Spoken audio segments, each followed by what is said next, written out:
But John's passing, I think, occasioned a small change in our program. Because as we were thinking about it, we recognized that much of what Florida needs now, the Joint Center and John's leadership did 30 years ago, and it's a model. And so our first program today is the legacy, DeGrove's legacy and the Joint Center model. And I have had the privilege of working with all of these folks at one time or another over the last 30 years, and we're very pleased to have them here. I want to introduce them, then I want to read something, and then start our program. First is Jim Nicholas. Jim was the Associate Director, and a little word about the Joint Center. I was a Chicago-based consultant. We were doing work around the country. And in the 70s, we looked to Florida Atlantic University and their faculty at the Joint Center to be the best. Jim was, when we had a problem and a challenge in the New Jersey Pinelands about how to translate one of the most aggressive TDR programs in the country and now the most successful, they asked me who was the best in the country, and I said, Jim Nicholas from the Joint Center. And Jim has been, the Associate Director is now Emeritus at the University of Florida. Lance DeHaven-Smith, the bearded one now, was the Joint Center Associate Director now at Florida State University. Carla Coleman was the Joint Center Research Associate, now the Executive Director of the Southeastern United States and Caribbean, ULI. Sarah Shannon, Joint Center Research Associate, I've worked with on a lot of continuing legal education programs over the year. Frank Schnidman, Visiting Professor and Director of the Center for Urban Redevelopment Education at FAU, another longtime friend. Hi, Frank. Give us a wave. And finally, Jim Murley. He was the FAU Center for Urban and Environmental Solutions Director and is the Executive Director now of the South Florida Regional Planning Council. Jim and I have seen each other for a long time. And Jim and I shared a wonderful experience with John DeGrove working on the Florida Keys Area of Critical State Concern back in the mid-'80s. One of the things that I'll remember John most for is that he wouldn't give up. The Florida Keys were designated in 1978. A plan was produced and ignored, and when he became secretary, he was insistent we're going to make it work. He charmed the leaders in Monroe County to get into the act, and Jim, I was a consultant, Jim was division director, and it was really a glorious time. And John reminds me how much he has missed. What we're going to do after I just read something, because I think it's really remarkable, but we're going to go through and I'm going to ask each of them to give us a short 2-minute, 3-minute anecdote about some experience with John. And then I'm going to give you a couple of subjects and ask each of you to spend about 4 or 5 minutes ruminating on the Joint Center's role and what it contributed to it. But you know, a fundamental part of what rethinking Florida, planning in Florida has concluded is that we need a real regional understanding of who we are. We can't manage our system from 105 different plans going in 105 different directions. And this is from a newspaper in 1976, John DeGrove. Regionalism in several forms has emerged as a major issue in almost every state in the nation over the past few years.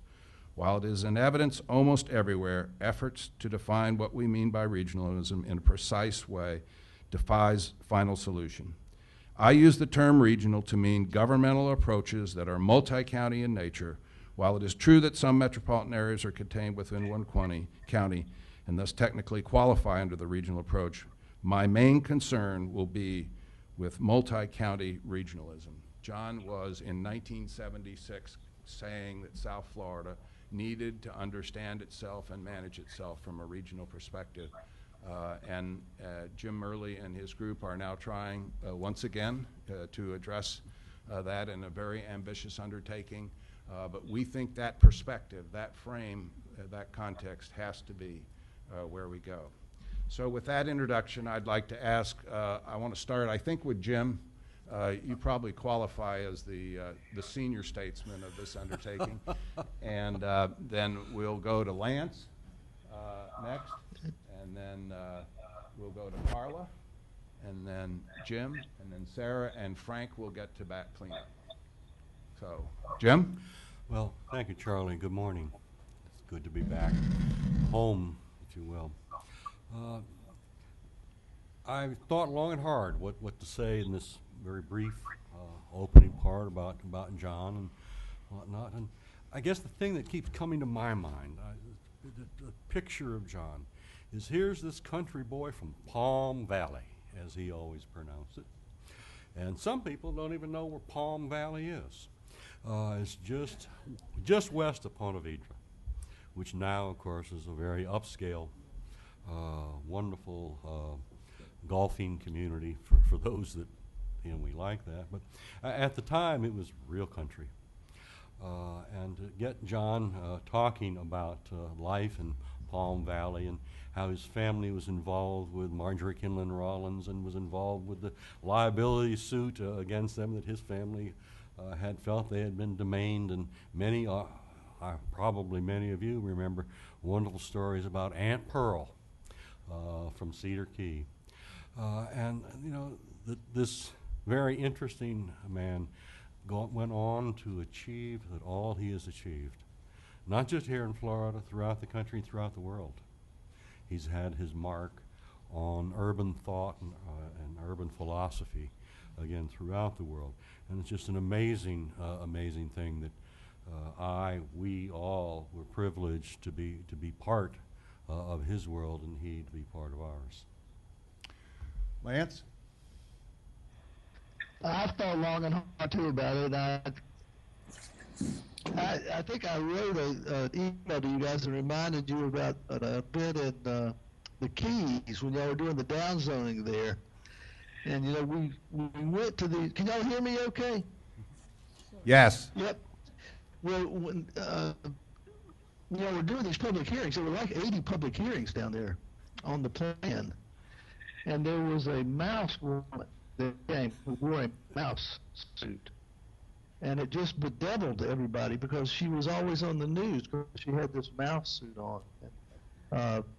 John and I would drive down there sometimes together, and he complained about it, but he didn't do anything about it. He just thought it was a funny thing.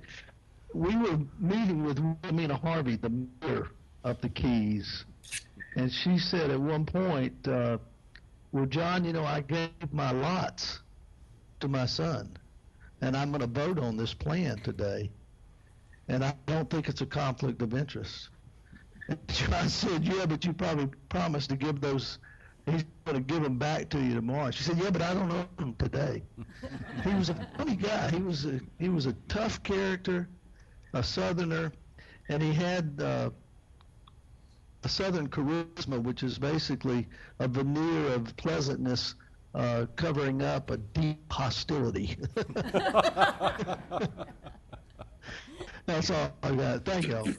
All right. Like everyone else up here today, I've thought long and hard about what to say. My relationship with John over the years was extremely multifaceted. First, as a student, so I'd come to FAU to get an MPA because I wanted to understand better about how public finance and public policy intersected, and little did I know at that time they really didn't at that time. But as a student, and then later, Jim and John called me in early November 1984 and said, we want you to come in and basically run the day-to-day of the Joint Center. John was away being Secretary of Community Affairs, and Jim was flying all over the country doing constitutions and things he couldn't tell us about and all this really fabulous stuff. And so I was the first senior research associate hired in at the Joint Center. And then later, as university lobbyist and vice president, I had the great honor of completing the funding for the John M. DeGrove chair. And John sat in that chair as his last post at FAU, and he was so honored and so proud because he was, in his heart, a little country boy who had made good, and he talked about that often. But my story is really about hiring at the Joint Center, because I was brought in. Joint Center had a great reputation, but it had a terrible reputation about finishing things on time. And it was not unusual for projects to be 3 or 4 months late in delivery. And I came in and I said, well, this just can't be. And I started whipping everybody in shape, and they kept calling Tallahassee to complain to John because they couldn't get a hold of Jim. And so after they figured out that I'm in business and I'd been brought in to make sure that we did things on time and expanded the role and scope of the services at the Joint Center for higher services at the Joint Center, that we actually needed to hire some people. So I kept pulling these pools of great resumes together to send to John in Tallahassee to look at, because he wanted to look at them all, and they kept coming back women only. So I finally called John and I said, John, you know, we got to have some men in these pools. There's some great candidates here. And his response, in true DeGrove's style, well, darling, because that's how he started everything. Yeah. Well, darling, don't you know that women work harder than men? Don't you know I only want the best? And, well, it took a few more. We didn't hire many men, but we did hire a few. That's it. Oh my. First of all, I treasure the many years that I worked for John DeGrove and all my fellow panelists. I still work with Frank and Carla to this day. I think my first memory of John DeGrove, I was one of 8 students that was recruited from Minnesota to receive the Environmental Growth Management Fellowship, which we call the EGM. Yeah. And I'll never forget the first day he walked into class and he passed a 30-plus page syllabus. I've never seen anything like it. And and he said, folks, listen up. You're all about ready to get on a merry-go-round that you will not get off until the day of graduation. And we're all sitting there, and he was right. It was the EGM program was a very special program. It was a 1-year program that you received your master's. And literally, Dr. DeGrove gave us offices. We just went to school and studied. It was just, there was nothing else for that whole year. And it got to the point in November, I thought, I just can't do this anymore. And it was mainly his class. I was trying to keep up with pages of reading. So I make an appointment. I said, Dr. DeGrove, I think I'm going to have to give this scholarship up. I can't do it. I'm not sleeping. And he looks back. He goes, darling, you're one of the best in the class. That's my wish list. And so I'm thinking, oh my gosh, I don't have to read all this. So I walked out. And then he said, wait a moment, but don't tell your other classmates what I told you. And I said, oh, Dr. D, they all figured they're taking a C. I'm the only one that would, try to stick in it. So he was an incredible professor. He taught us so much. And at the end of the year, being an EGMer, as we call ourselves, it was such a unique experience. I'm just so grateful for that opportunity. Jim? Thank you. I had the pleasure of meeting John in the 70s when I was first at the South Florida Regional Planning Council, but then it was later in 1983 when Governor Graham asked him to become Secretary of Department of Community Affairs. He invited me, I was in Washington, D.C., to come back, and we immediately had a number of issues we had to deal with in the legislature. And I think what I strongly remember is that the legislative leadership at that time, and for the old guard, people like Dempsey Barron, W.D. Childress, they thought that this professor was going to be an easy pushover.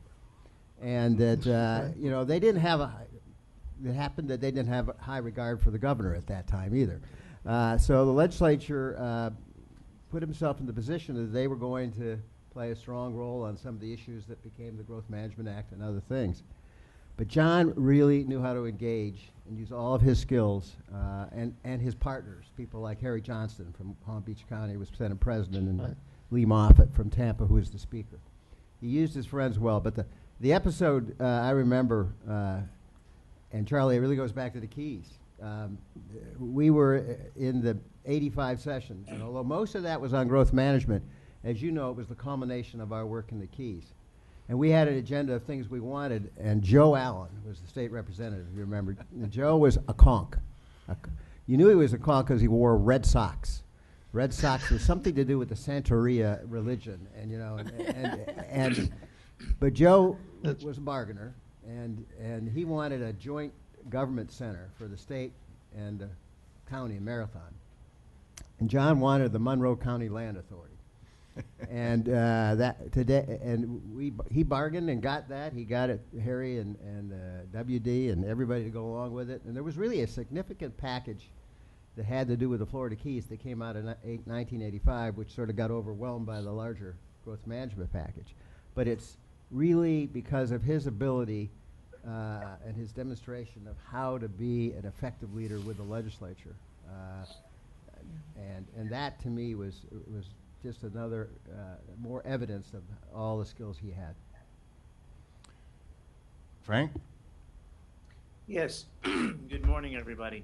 I actually had the pleasure of meeting John in 1975. I had been working on both the changes in the Collier County Comprehensive Plan dealing with environmentally sensitive areas and in the East Everglades.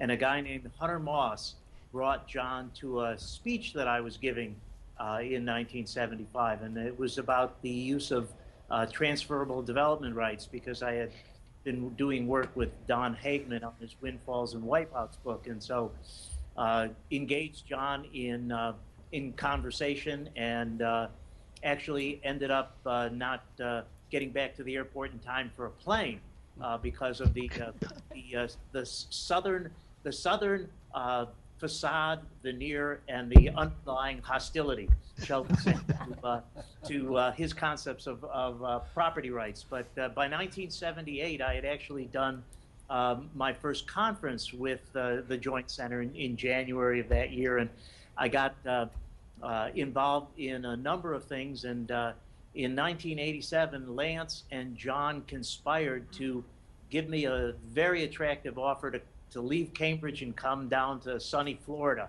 And so in, I think it was, November of 86, I agreed to come down and came down the following year. But one of the more interesting experiences that I had with John was actually when he was DCA secretary. John and I traveled to Lake Tahoe to be members of an Urban Land Institute panel on the balance between land use and the environment, development, and conservation.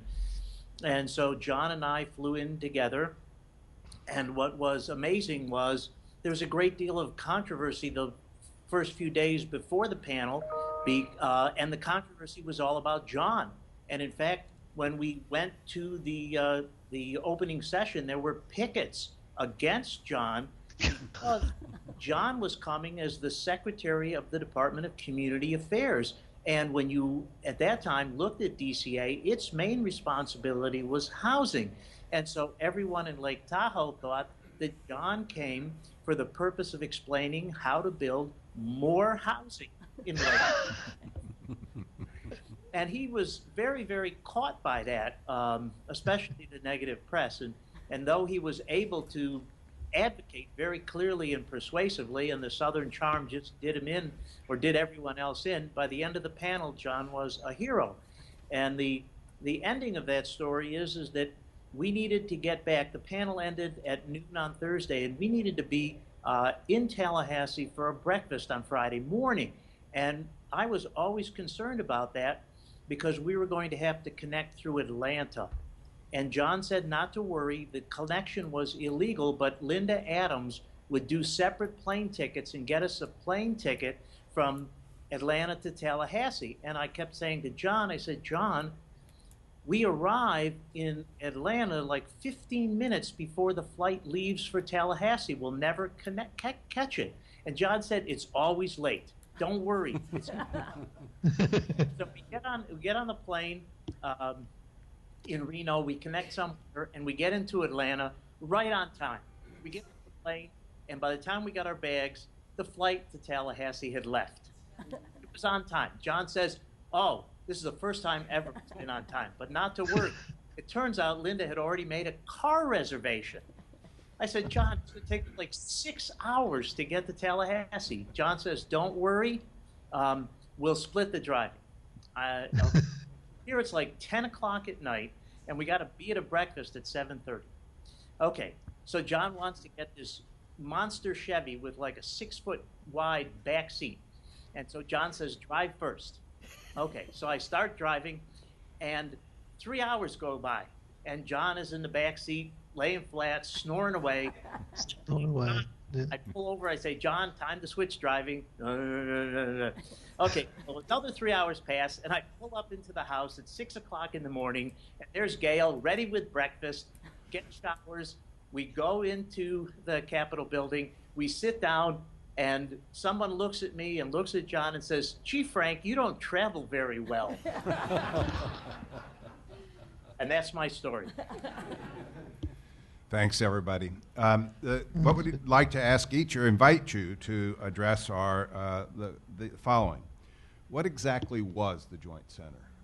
As we think about the future, and is a university role in looking at the future in South Florida, that would be interesting. How did it work and function? Why was it so successful?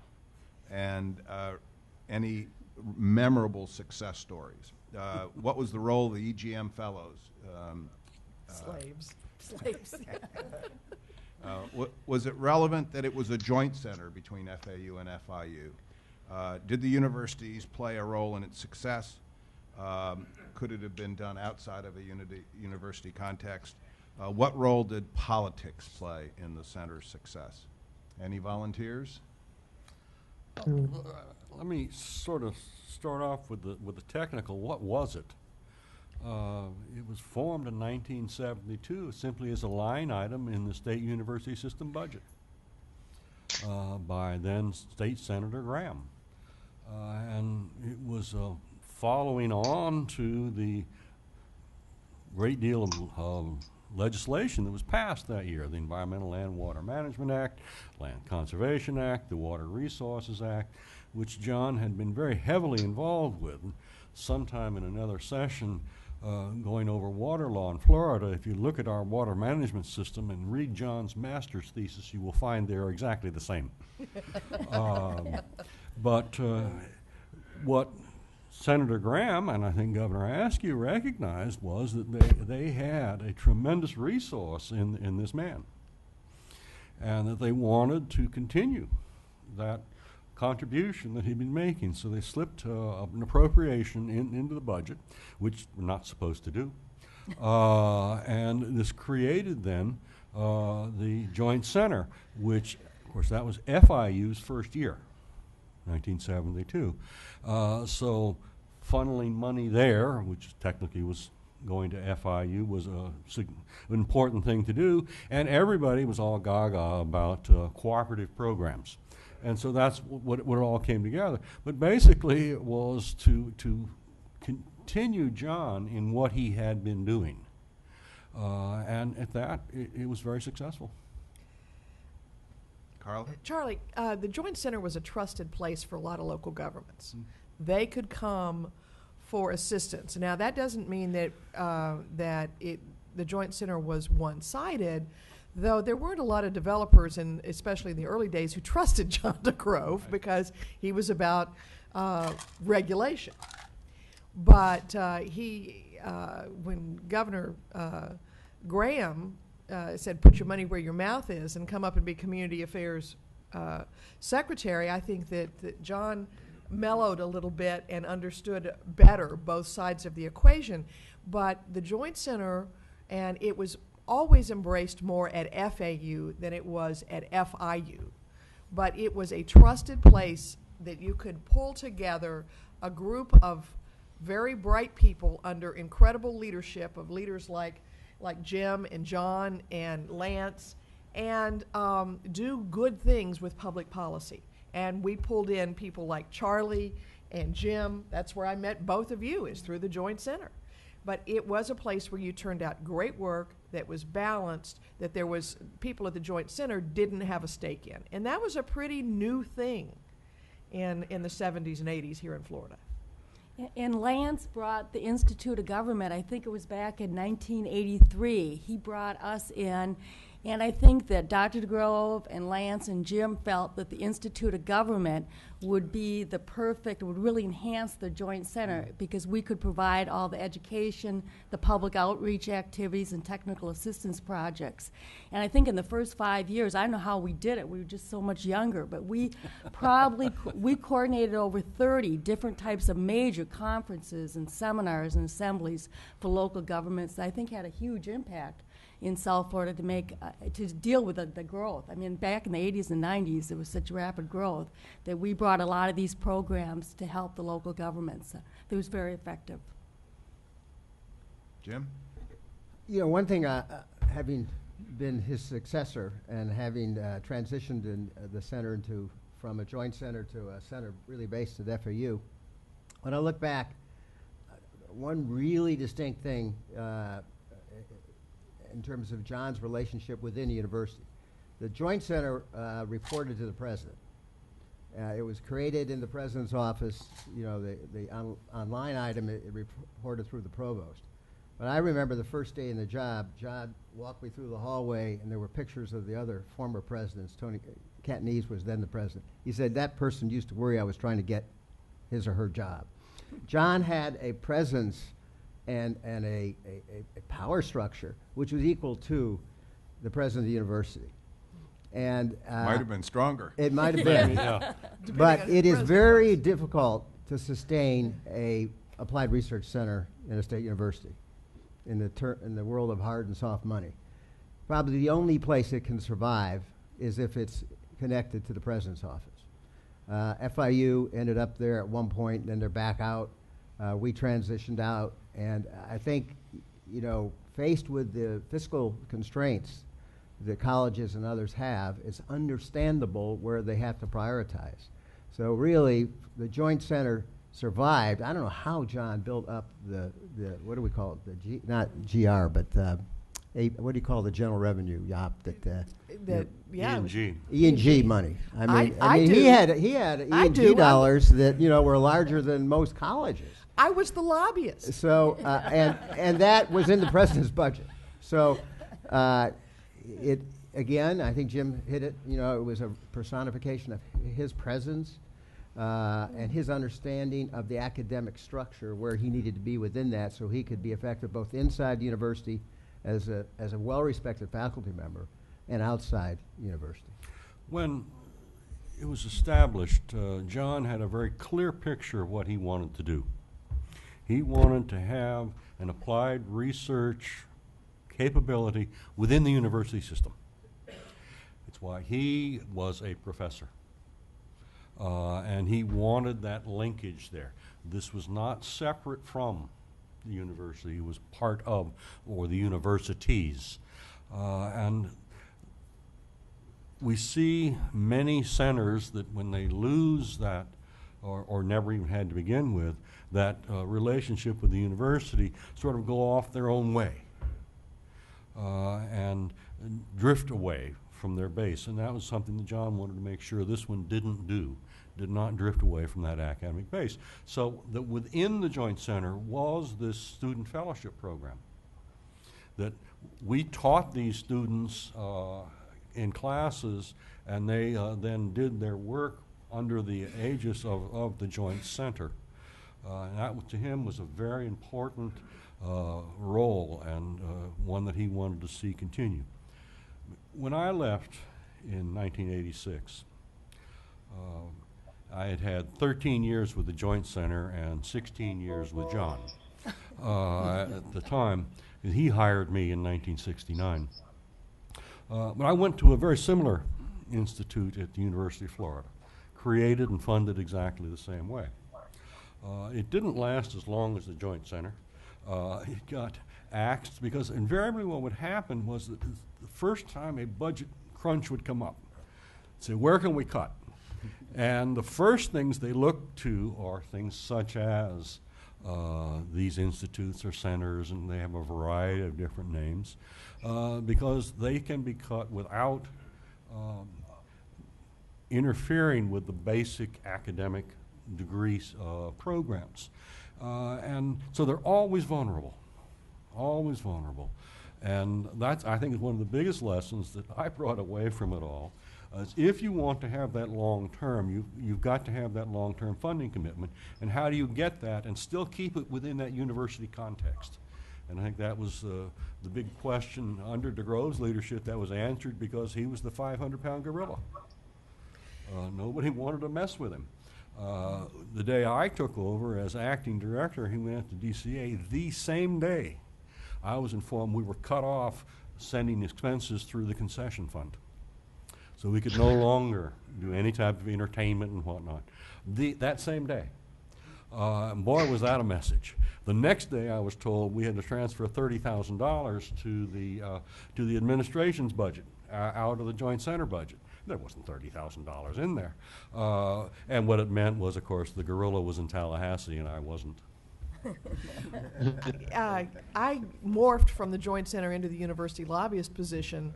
And the one thing about John, if you were ever in his sphere, you never left. I don't care what happened to you in your career, in your life, where you went, you were still on speed dial as far as John DeGrove was concerned, and whatever he asked you for seemed totally reasonable to him. Don't you agree? Yeah, absolutely. There was no such thing as having been a former DeGrove associate. Right. No such thing. So John was delighted when he and Bob Huckshorn maneuvered me into the lobbyist position for the university. And working with Jim Scott, who was a Broward senator and president of the Senate, and Ken Jenney, who was a Senate Appropriations chair and an FAU alum. Most of the time I was a lobbyist, our only alum. We put more than $1 million line itemed, earmarked for the Joint Center. More than $1 million, of which, true to Jim's story, the administration, when cut time come, would take out the back door. But the legislature revered John and understood John. Lance? I thought what the Joint Center did really well was unify communities. It would go into a place like Palm Beach County with the dozens of cities and these, retirees, and they had their own condos, and you had environmentalists. You guys remember Dorothy Wilkin? My gosh.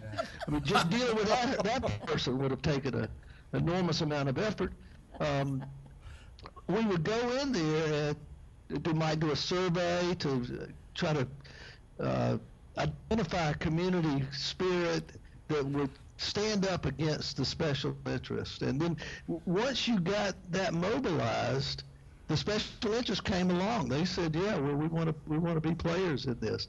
But remember, we did the Directions 84 in Palm Beach County, and that really set a big movement on it. We did some things in Broward County, and we did some statewide conferences. So I thought that was part of it. The other thing is we had a big agenda. So we did platted lands. My God, when Schnidman came in, we did platted lands. But we did survey research. We did, DeGrove sent me up to North Florida to talk about ag land preservation. And this was, you won't understand this, but he sent me to Franklin County, which is like this rural, very redneck area. And when I told to them about we were going to preserve their land and agriculture, they told me I was a communist from South Florida to get the heck out of there. And they were serious about it. But we had this agenda, and even though agricultural land preservation was not a winner in Florida because there wasn't any good ag land, it led to things like the purchase of the agricultural land in Palm Beach County, because that was on the agenda. It was something that the center pushed. Charters, impact fees, school impact fees. Jim invented all this stuff. And that last thing I would say is some of the things that were done were in the private sector, and like land trust and TDRs and all that. There's an enormous amount of land that is preserved in this state that's all done by things that these people invented. So I don't know. It just tickled me when I met Nicholas because I thought I knew a lot about government, and this guy really understood it. He would go in and show you how to create fees, and you'd look at the governments, and they were generating a lot more out of fees than they ever did out of taxes. So it was a great experience. And it was wonderful working with all these people. Jim? You know, we shouldn't talk about John without talking about Gail. Oh, yeah. And if ever there was a team, Gail DeGrove complimented him in so many ways. And I can always, what I distinctly remember are the stone crab dinners. Yes. John and Gail would orchestrate who sat where. Yes, they did. And you would know what their plot was for the next year about who you were going to be working with. And John would drive to over to Southwest Florida Chuckaluska. to get those stone crabs fresh. Pounds of them. And then he would mix those Martinis. martinis. You know, you were just plastered and full and energized when you left those dinners. And it was the skill of the two of them working together that I think we should always remember, because she was one heck of a wife and woman. That's right. And Charlie, for years I heard about the stone crab parties, and I thought, geez, I love stone crabs. And I remember the first year getting my invitation. I'm so excited. Told my husband, I just can't believe this. I went to Dr. Grove. I said, I am so pleased. And he said, well, darling, such and such passed away. That's why you're in this year. And then I was in for the next. I was in for the rest. You know, that's how. Oh, yeah. Jim was just saying the tables were around the swimming pool in their house in the back patio. And you had to watch two things: how many martinis you had, and whether the bull mastiff was loose, or you'd end up in the pool. You didn't want the bull mastiff sitting under your table. Did John set the agenda? Pretty much so. At the same time, he truly had an open mind. And he was always looking for momentum. And he would look to other people, where, you know, what was happening, how were things going, and this type of thing. And it was one of the good parts, and maybe one of the bad parts, of being his associate, because he would rely on us, which is, you know, there's no heavier burden than a great responsibility. And John would put responsibility on people to, so that he could use the various talents around him. But in the end, it was basically his agenda, and those that worked with him bought into it. And that was very important. And then you got into that sphere that Carla was talking about. And when you were in it, not only did you never get out of it, but you became a very trusted colleague. And so that he would interact with us. And yes, while he set the agenda, it wasn't a rigid lockstep type of thing. It was a general direction, and he wanted everybody to participate in it. Frank is chomping at the. Yes. Okay. Well, you know, the Joint Center was John, and you know, you mentioned the Lance Directions 84. That was my first major experience with the Joint Center program, and I remember that was when I first met Sarah, because she came to the airport to pick me up. But my lesson in South Florida was, if for those of you that were there will recall, I gave my speech. It was very well covered by the Palm Beach Post, and the next morning they delivered a Palm Beach Post to everyone's door. Everyone's room. Covered my speech, and it was totally different from what I had said. Remember that? And we all sat at breakfast wondering, well, what was going on. But to talk about the center is to really talk about John.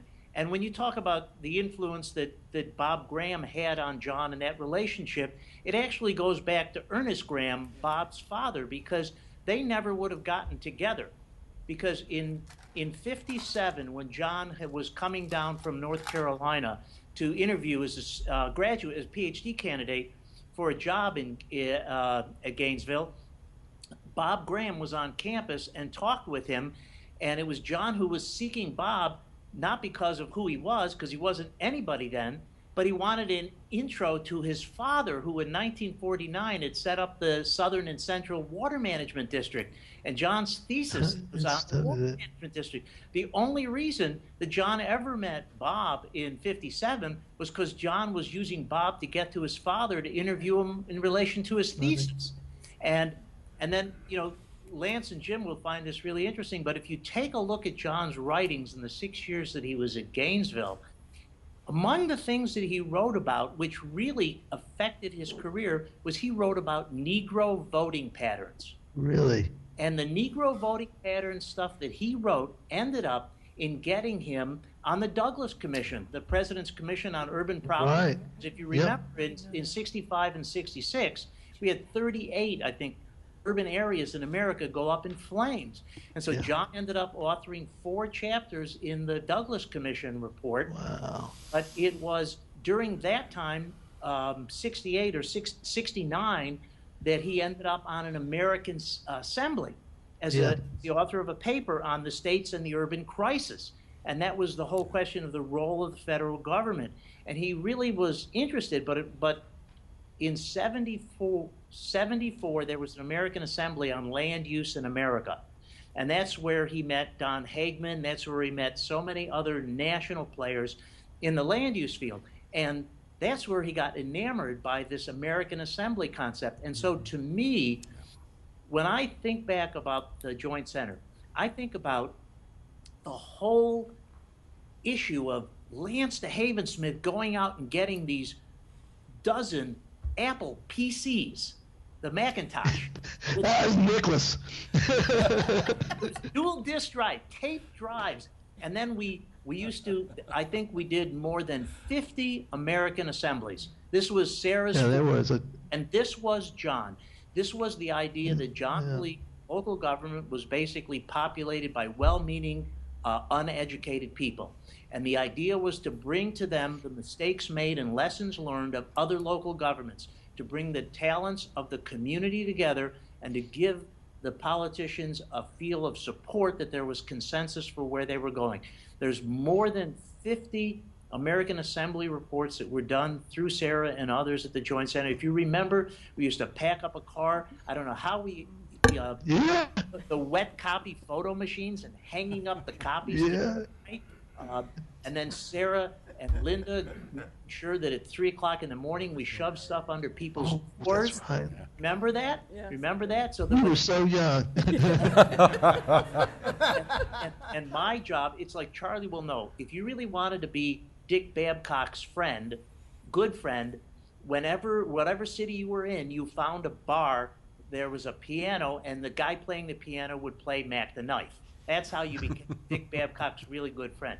If you wanted to be John's really good friend, you got up early in the morning and you got every local newspaper and you found articles about land use.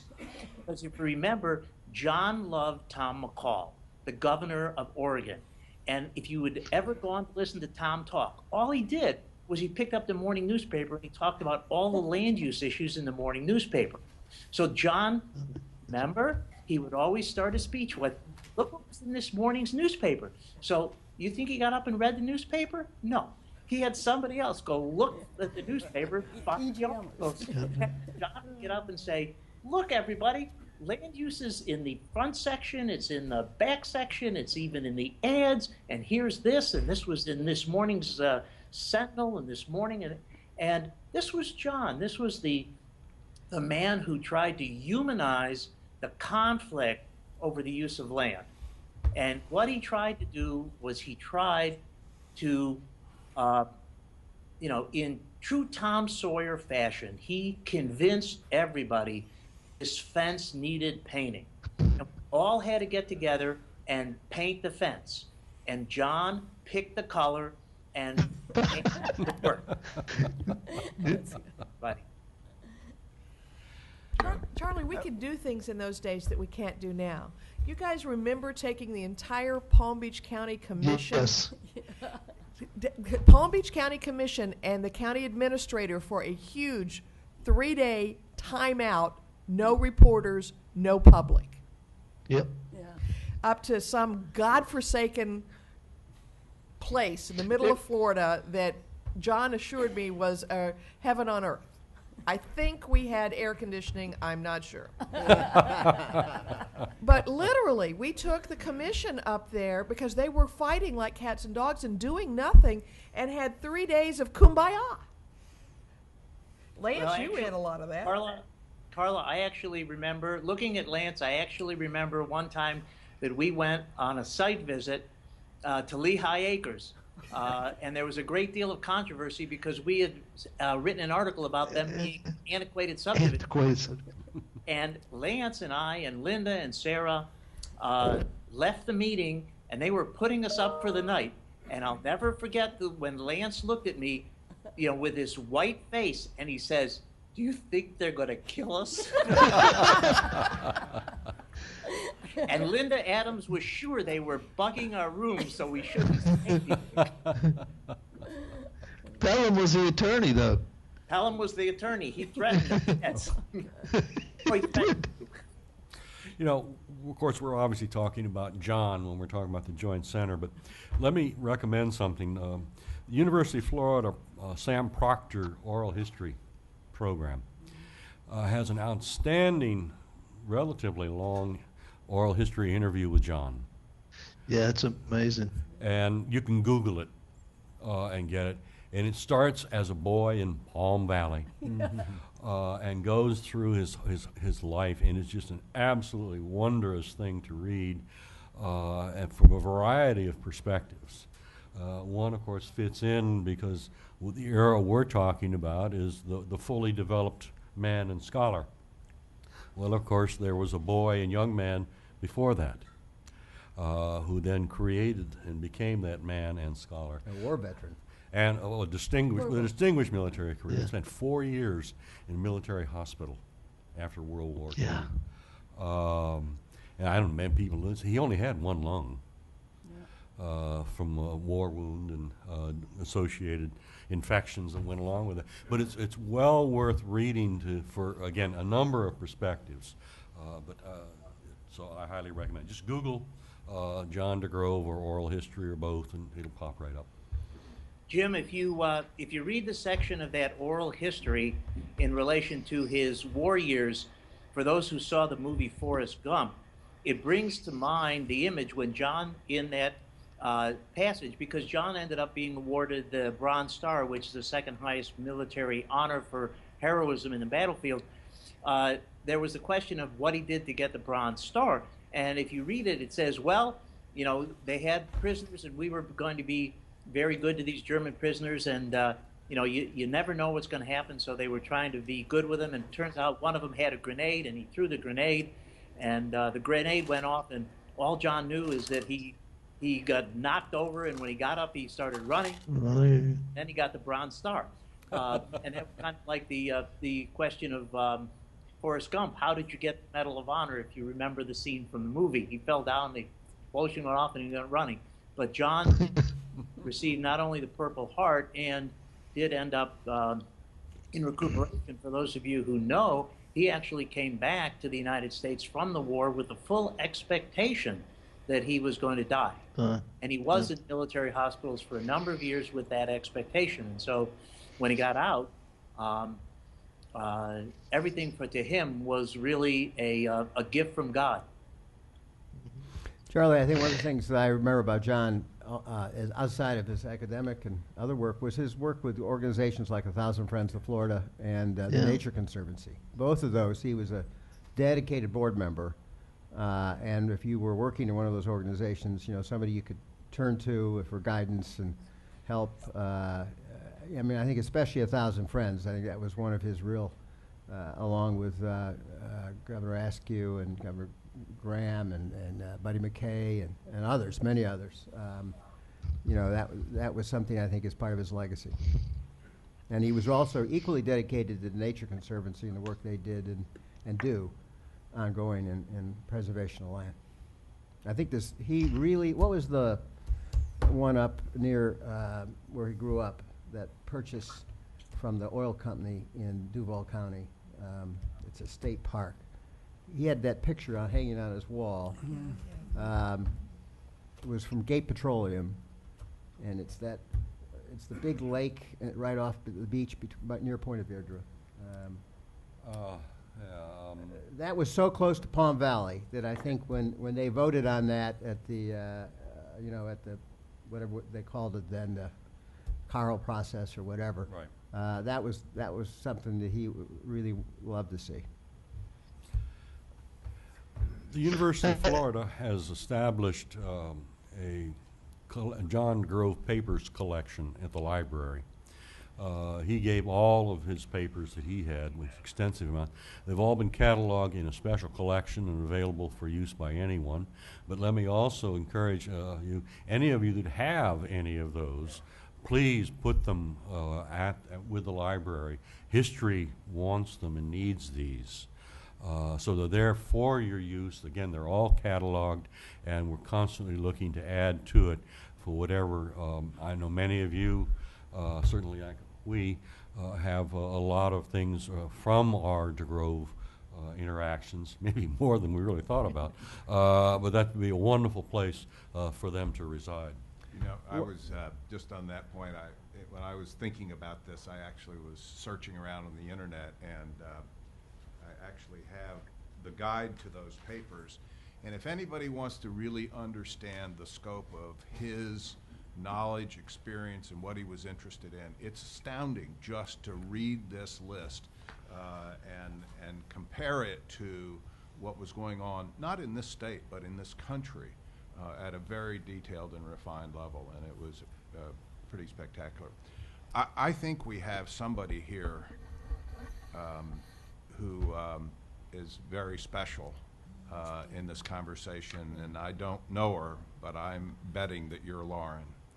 And Lauren is John's granddaughter. Oh. And we're very honored to have you here. Obviously, you probably get that you're in a room full of, at least on this end, of real fans of what I always knew as Dr. D. Yeah. Charlie, I just saw somebody in the audience. Is that Dan O'Connell? There's one of John DeGrove's Danny. dearest friends. I haven't Daniel. seen you for so long. I didn't see you sneak in. Yeah. Stuck on 995? Yeah. Danny was the executive director of the first Elms Committee. And I was just a little boy. No, a research clerk for Gil Fennell, who was a member of the... Just a side note, Ken Kennedy and I were students at the University of Florida, which it was called in the catalog urban and suburban government. But we called it urban, suburban, and urban government. Back then, as a professor, was assigning. Is it on? Is it Yes, on? Yeah. it's on. He would assign projects, and this is amazing. This is back in 1962. And the project that we were assigned over Easter vacation was to use Hunter. Hunter is a political scientist who was doing power studies. He did one on Atlanta. He did one on various places.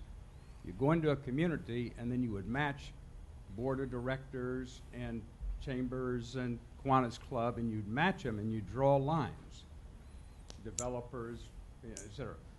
He sent Ken and I down here to do Palm Beach County, and we called it Strip City. And we spent a week interviewing people. This is before he came to FAU. He had people going out doing independent research, not him, but his students. I wish I could find that paper. So what we did is came back with an expose of all of the people in Palm Beach County. You know, that there'd be one name. My father was one of those names, by the way. He was state attorney, and he would be on a bank board, and he'd be on the planning commission, you know, that type of thing. And it was those. John was so inspirational, but pragmatic. Everything we did in that classroom had an end to its means that then was a productive connection with the community. I learned more about Palm Beach County, and he learned about Palm Beach County before he came here about the names of the people, including Harry Johnson, Colonel Johnson, Harry Johnson's father. Anyway. But yeah, John's a great hero, and it's great to see all the fellow people in the web and the granddaughter. Charlie, one thing before you convene us. The fact we're here in an FAU building in downtown Fort Lauderdale is because of John DeGrove. And the building across the street is really because of John DeGrove. The house that John built. And that building at one point had windows that would open because he insisted that we not have that building just not be air conditioned, but you could open the window and breathe fresh air. I don't know what the future holds for FAU in downtown Fort Lauderdale. I read the paper and I know the pressure that's on all the universities. But if it happens that FAU's presence is temporarily moved, something needs to be left behind. There needs to be a plaque. There needs to be something on the 7th floor of the Askew building or over in that memorializes that person, because there wouldn't be that building, and therefore there wouldn't be this building, and it is really part of his career. Well, I guess we're going to bring this to a close. I'm reminded of early in my career, the National Science Foundation gave Dick Babcock and Fred Bosselman a significant grant to look at land use and environmental management systems around the country to try to identify what were the very best practices. And I was one of the luckies who got to go around the country, the Minneapolis, St. Paul, the Twin Cities, the Metro Council, et cetera. And when it was all done, it was supervised by social scientists, and here we were, planners and land use lawyers, doing this. And Fred was really sort of a hybrid. I don't know that he was a social scientist. I don't really know how to describe him. But we concluded, and it made the social scientists angry as hell, that every great program, every successful program that really had outstanding results was attributable to its leadership. That the system, a bad guy couldn't make a good system work, and a good guy could make a bad system work. And so that was very unsatisfying to them. And I think about Dick Babcock and I wrote a book together in which Frank was involved in shepherding us through that process. And one of the passages in the introduction, which Dick wrote, I can't claim credit for it, he talked about what can we make of these stories. And his conclusion was it's all about whether the leadership is a Rasputin or a Raphael. And I think John DeGrove was most definitely a Raphael. And it's a great pleasure and honor to have this opportunity to remember, and thank you all. It's Old Home Week. It's been wonderful. So we're going to take a 15-minute break, and then we'll reconvene. Thank you very much. Bye. Bye.